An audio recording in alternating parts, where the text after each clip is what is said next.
சிவகார்த்திகேயன், விக்னேஷ் சிவன், நயன்தாரா, அதுக்கப்புறம் அனிருத்தா ஃபோன் வந்து தனுஷ் பண்ணுறாரு. சிவகார்த்திகேயன் இப்படி தான் உட்காந்துருக்காரு. அந்த வீடியோ நேற்று வைரல் ஆகிட்டு இருக்கு. எப்படி சார் 10 வருஷத்தில் அப்படியே தலைகளாக மாறுது? என்ன அடிப்படை பிரச்சனை என்ன சார்? இல்லைங்க, ஒன்றும் இல்லை. நான் வந்து டேட்டு கேட்குறேன் என் கம்பெனிக்கு, அவர் சம்பளம் கேட்குறாரு, அதுதான் பிரச்சனை. ஆனாலும் தனுஷுக்கு வந்து மனசுக்குள்ள நாம் வந்து இந்த பையனுக்கு ஒரு முக்கியத்துவம் கொடுத்தோம். கடைசியில் நம்ம போய் டேட்டு கேட்கும்பொழுது ஒரு பெரிய சம்பளம் கேட்குறாரு. அன்னைக்கு வந்து இண்டஸ்ட்ரியில் எல்லாரும் பண்ணுறது தான் இல்லையா சார்? எல்லாரும் பண்ணுறது தான். ஆனால் அதை ஸ்போர்ட்டிவாக எடுத்துக்கிற ஒரு மனநிலை. நாங்கள் ஒரு முறை தனுஷை மீட் பண்ணும்போது இந்த பிரச்சனையை தனுஷ் சொன்னார். அப்போ அவர் என்ன சொன்னார்னா, ஐடி விங் வச்சிருக்கிற நோக்கம் மற்ற ஹீரோக்கள் அடிக்கிறதா, இல்லைன்னா தன்னோட பில்டப் போய் ரெண்டும் தான். நம்ம படம் வரும்போது நம்மளை பூம் பண்ணிக்கணும், அடுத்தவங்க படம் வரும்போது அடிக்கணும். இங்கே எல்லா அமைப்புகளுமே இளையராஜாட்ட பேசுறதுக்கு பயப்படுறாங்க. ஏன்னா மிகப்பெரிய ஜாம்புவானவர், பேசிக்கலாகவே அவருக்கு மரியாதை கட்டாயமாக கொடுத்தா அந்த இடத்துல அவர் இருக்காரு. ஸோ அதனால் அவர்கிட்ட போய் சார் இந்த பஞ்சாயத்தை முடிச்சு விடுங்கன்னு கேட்டால் வல்லுன்னு விடுவார். அதான் கோர்ட்டில் இருக்க, அப்புறம் எதுக்கு அங்கே வரீங்கன்னாரு. அதுக்கெல்லாம் பயந்துட்டு இவங்க யாருமே போய் பேச மாட்டாங்கிறாங்கன்னா பாதிப்பு வந்து தயாரிப்பாளர் தான். இப்போ பாருங்கள், அந்த படத்தில் ஏற்கனவே 70 கோடி லாஸ் தயாரிப்பு மைத்திரி. இப்போ இதுவும் சேர்ந்து நெட்ஃப்ளிக்ஸில் இவ்வளோ பெரிய லாஸை எப்படி ஒரு தயாரிப்பாளர் எதிர்கொள்ள முடியும்? இவ்வளோ பிரச்சனைகள் இருக்குது. இதுக்கான ஒரே தீர்வு தயாரிப்பாளர், இசையமைப்பாளர், ஆடியோ ரைட்ஸ் கம்பெனி 3 பேர்கிட்ட வந்து என்ஓசி பெறுவதுதானா? இல்லை.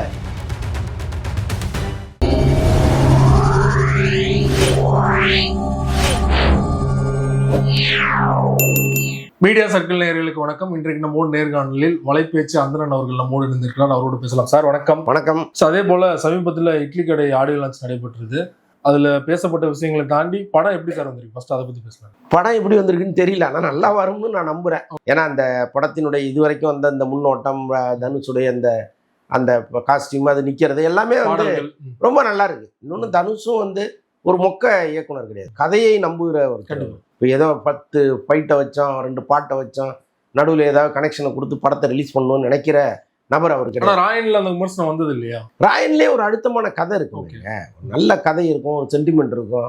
அது வந்து மொக்கப்படம்லாம் இல்லைல்ல. ஸோ அதனால இந்த படம் வந்து நல்லா இருக்கும்னு நான் உறுதியாக நம்புறேன். அது வந்த பிறகு தான் நமக்கு தெரியும். அதே போல அவருடைய மேனேஜர் ஸ்ரேயாஸ் பேசும்போது பார்த்தீங்கன்னா, எளிதாக வந்து மக்களை போய் சேர்ந்தா 2 விஷயம் தான். ஒன்று வந்து கடுமையாக உழைக்கணும், இன்னொன்று பார்த்தீங்கன்னா கடுமையாக உழைச்சி முன்னேறவங்களை பற்றி, உங்களை தூக்கி விட்டவங்களை பற்றி திட்டணும்.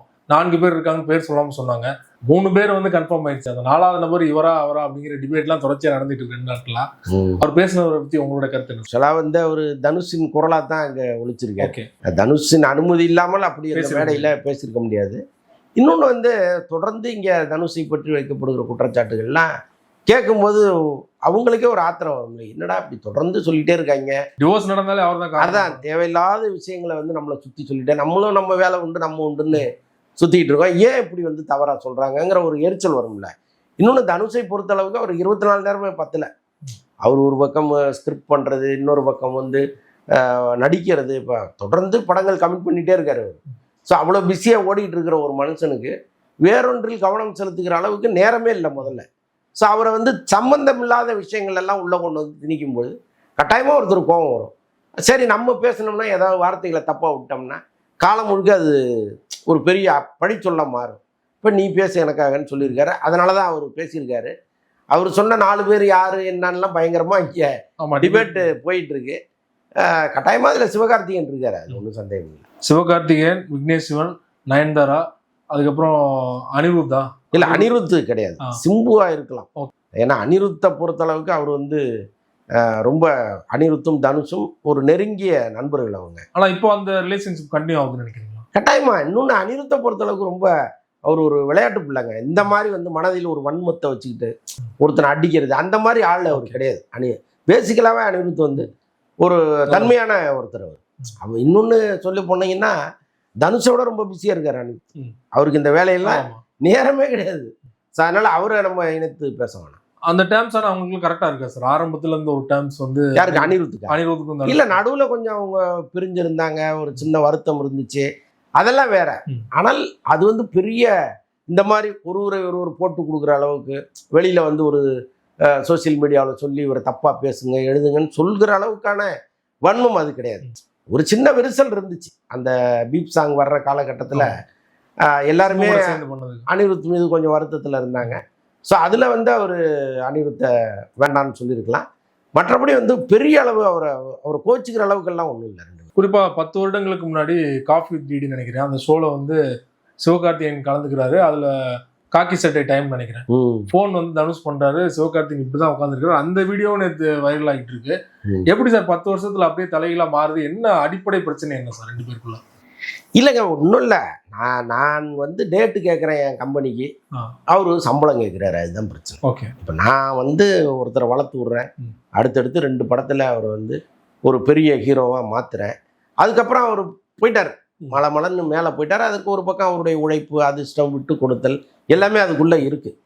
யாரையும் வளர்த்து விட முடியாது இங்கே. முதல்ல தனிப்பட்ட திறமை இல்லைன்னா இங்கே யாரும் வளரவே முடியாது. அதிர்ஷ்டமும் கூட வேணும். அது சிவகார்த்திகேயனுக்கு நிறைய இருக்குது. ஆனாலும் தனுஷுக்கு வந்து மனசுக்குள்ள நாம் வந்து இந்த பையனுக்கு ஒரு முக்கியத்துவம் கொடுத்தோம். கடைசியில் நம்ம போய் டேட்டு கேட்கும்பொழுது ஒரு பெரிய சம்பளம் கேட்குறாரு. அன்னைக்கு வந்து இண்டஸ்ட்ரியில் அது எல்லாரும் பண்ணுறது இல்லையா சார்? எல்லாரும் பண்ணுறது தான். ஆனால் அதை ஸ்போர்ட்டிவாக எடுத்துக்கிற ஒரு மனநிலை. நாங்கள் ஒரு முறை தனுஷை மீட் பண்ணும்போது இந்த பிரச்சனையை தனுஷ் சொன்னார். அப்போ அவர் என்ன சொன்னார்னா, சார் சிவகார்த்திகேயனுக்கு சம்பளம் கொடுக்குற அளவுக்கு ஒன்றரை பெரிய கம்பெனி இல்லை சார்ன்னு சொன்னார். அப்போ நான் சொன்னேன், இல்லை சார், அவருக்குன்னு பிஸ்னஸ் வந்துருச்சு இல்லை, இன்னைக்கு வந்ததுனால தானே அவர் கேட்குறாரு. இப்போ நீங்கள் முதல் படம் ரஜினிகாந்த் வச்சே படம் பண்ணாரு சார். இல்லை அதான் நான் சொன்னேன், நீங்கள் முதல் படத்தில் வாங்கின சம்பளத்தை அவர் இன்னைக்கு வாங்கல, நீங்கள் வாங்கலைல்ல. அப்போ உங்கள் வளர்ச்சிக்கு ஏற்ற ஒரு சம்பளத்தை வாங்குறீங்கல்ல, அவர் வளர்ச்சிக்கு ஏற்ப ஒரு சம்பளத்தை கேட்கறதுல என்ன தவறுன்னு நான் தனுஷே கேட்டேன். அப்போ தனுஷ் வந்து இப்படி சிரிச்சுட்டு ஏதோ ஒரு பதிலை சொன்னார்னு வச்சுங்களேன். எதுக்கு சொல்கிறேன்னா, இங்கே எல்லாருமே வந்து என்ன நினைக்கிறாங்கன்னா, நாம் அறிமுகப்படுத்தினவர் அல்லது நாம் வளர்த்து விட்டவர், நாம் சொல்கிறத எப்போவுமே கேட்டுக்கிட்டு இருக்கணும்னு நினைக்கிறாங்க. இப்போ மணிரத்னம் வந்து ஏஆர் ரஹ்மானை அறிமுகப்படுத்தினார். இன்னைக்கு வரைக்கும் மணிரத்னம் ஏஆர் ரஹ்மானுக்கு வேற ஒரு சம்பளம் தான் கொடுக்குறாரு. ஆமாம், மார்க்கெட்டில் அவர் வாங்குற சம்பளமே வேற. ஆனால் மணிரத்னம் கொடுக்கறது வேற. இப்போ கம்பெனிலே வந்து கம்பெனி அக்கௌண்ட்லேருந்து இவருக்கு போவாது, ஏஆர் ரஹ்மானுக்கு தன்னுடைய பர்சனல் அக்கௌண்ட்லேருந்து அனுப்புவார். ஏன்னா அது வெளியில் தெரியக்கூடாதுங்கிறதுக்காகவே மணிரத்னம் பர்சனலாக ஏஆர் ரஹ்மானுக்கு சம்பளத்தை போடுறாரு. அப்போ எதுக்கு சொல்கிறேன்னா, இது எவ்வளவு பெரிய ஆளாக நீங்கள் வளர்ந்தா கூட நான் உன்னை வளர்த்து விட்டாங்கிற எண்ணம் வந்து உங்களுக்குள்ள அழுத்தமாக இருக்குது. அது மாறணும். ஏன்னா எல்லாருக்கும் இங்கே வந்து இடம் இருப்பாங்க, அந்த இடத்துக்கேற்ப மரியாதையை கட்டாயமாக எதிர்பார்ப்பாங்க. அதனால் சிவகார்த்திகேயன் இந்த விவகாரத்தில் சிவகார்த்திகேயன் மீது குறை சொல்ற நான் விரும்பலை. ஆனால் அதை அதோட மறந்துட்டு போயிடணும். அதுக்கப்புறம் போய் ஒரு டீம் வச்சு தனுஷ் அடிக்கணும்னு நினைக்கிறது அதெல்லாம் தப்பு இல்லை. நடக்குதா சார்? கட்டாயமாக நடக்குதுங்க. இங்கே வந்து ஐடி ஒவ்வொரு ஹீரோவுமே வச்சுருக்காங்க. அவங்களுடைய ஒரே நோக்கம் அந்த இன்னொருத்தர் படம் வரும்போது அவரை அடித்து காலி பண்ணுறது. ஸோ அப்படி இறங்கிட்டாங்க இங்கே எல்லாருமே. ஒரு தயாரிப்பாளர் இதனால் பாதிக்கப்படுறாரு, இது நம்ம இமேஜ் எல்லாம் தாண்டிய வேறொரு பிரச்சனை இதுக்குள்ளே இருக்குங்கிறதெல்லாம் அவங்க நினைக்கவே மாட்டேங்கிறாங்க. இந்த தயாரிப்பாளர்களும் பாவம், அவங்க இவங்களை ஃபாலோ பண்ணிகிட்டே போய் என்னை எப்படியாவது வந்து ரெக்கவர் பண்ணி விட்டுரு, இந்த மாதிரிலாம் வந்து நீங்கள் இன்னொருத்தர் அடித்தாதான் உங்களை அடிக்கிறாங்க, அதனால இப்படிலாம் எந்த தயாரிப்பாளரும் கேட்கவும் முடியாது. ஆனால் இவங்க என்ன பண்ணுறாங்க, வெளியிலே தெரியாமல் ஒரு கூட்டத்தை வச்சுருக்காங்க. இந்த கூட்டத்தினுடைய வேலையை ஒருத்தர் படம் வந்தால் இறங்கி ட்ரோல் பண்ணுறது தான். ஸோ அப்படி இது நடந்துகிட்டு இருக்கு இங்கே. இது தானாக மாறணும். இது இப்போ தயாரிப்பாளர் சொல்லி மாற போகிறாங்களா என்ன?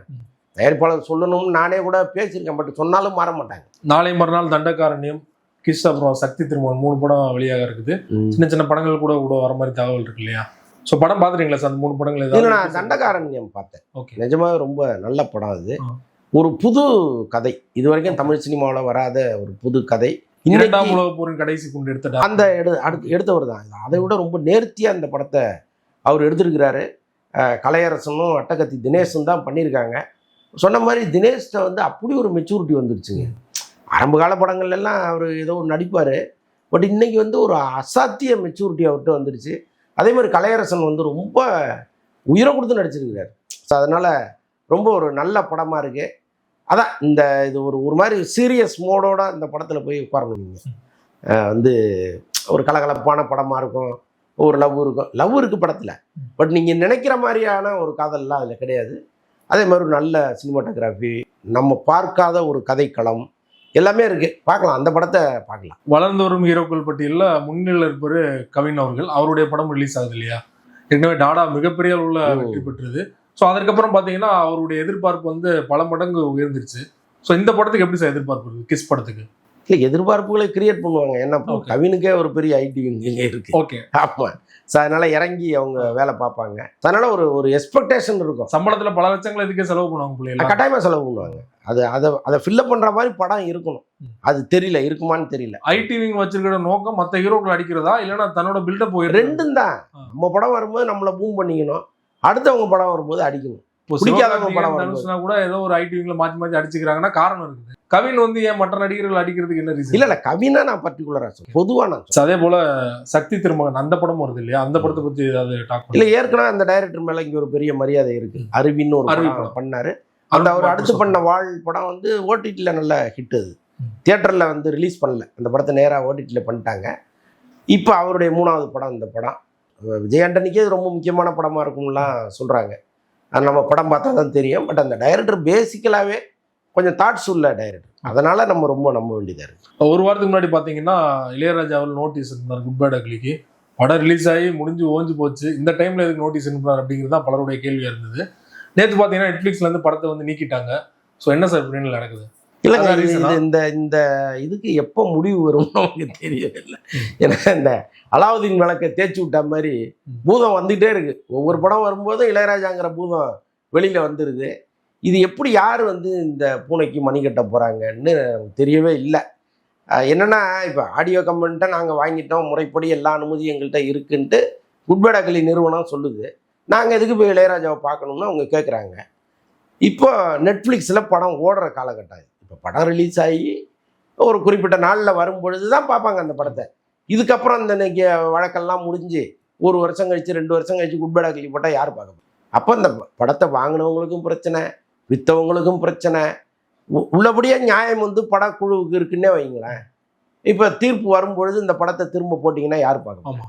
அப்போ நஷ்டம் தானே. இங்கே இதுக்கு யார் தீர்வு சொல்கிறதுன்னு தெரியல. இங்கே பல அமைப்புகள் இருக்காங்க.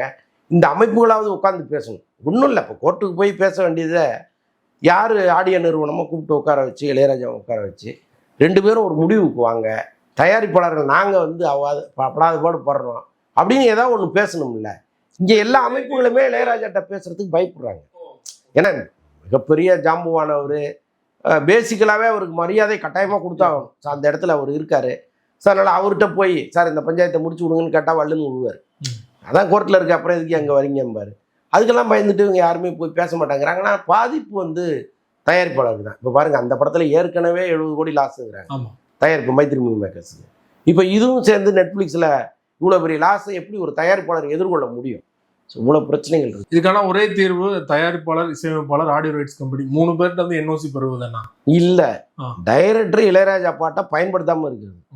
ஏன் இப்போ தேவா பாட்டு இல்லையா? அல்லது வந்து ஒரு சிற்பி பாட்டை எடுத்துக்கங்க, எவ்வளோ பாடல்கள், அற்புதமான பாடல்கள்லாம் இங்கே இருக்குங்க. நிறைய சின்ன சின்ன இசையமைப்பாளர்கள் போட்ட சூப்பர் ஹிட் பாடல்லாம் இங்கே இருக்குது. அதில் ஒன்று தூக்கி போட்டுக்க வேண்டியதானே நீங்கள்? அவங்கள ஈஸியாக நீங்கள் சால்வ் பண்ணிடலாம்ல. இளையராஜாங்கும் போது தான் ஒரு பெரும் வழக்கறிஞர் படை இருக்குங்க. நீங்கள் அதை தாண்டி எதுவுமே பண்ண முடியாது. பட் இவங்கள்ட்டெல்லாம் கூப்பிட்டு சார் இது மாதிரி நான் தேவாட்ட போகிறீங்க சார், இது மாதிரி நான் பயன்படுத்தி போகிறேன், நான் ஒரு சின்ன அமௌண்ட் வாங்கிங்கன்னு கேட்கலாம். அல்லது தேவாவே இந்த பாடல்களுக்கு ரைட்ஸ் கொடுத்துருக்குறாரு ஆடியோ நிறுவனத்துக்கு, நீங்கள் அவங்கள்ட்டேருந்து வாங்கிட்டா தேவா குறுக்க வரமாட்டார், அதான் வாங்கிட்டாங்களேன்னு அமைதியாக இருந்துருவார். அப்போ அந்த மாதிரியாவது இவங்க பண்ணலாம். எவ்வளோ சூப்பர் பாடல்லாம் தேவைப்பட்டிருக்காரு. அப்போ ஏன் இவங்க போக மாட்டேங்கிறாங்கன்னு தான் நமக்கு புரியல. டைரக்டர்கள் முதல்ல இளையராஜா பாடல்கள் வேண்டாங்கிற முடிவை எடுக்கணும். எடுத்துட்டு அந்த பிரச்சனைக்கு முற்றுப்புள்ளி வச்சிடலாம். மிக்க நன்றி சார். சினிமா மற்றும் அரசியல் தொடர்பாக பல்வேறு விஷயங்கள் எங்களோட பகிர்ந்து கொண்டீங்க. நன்றி.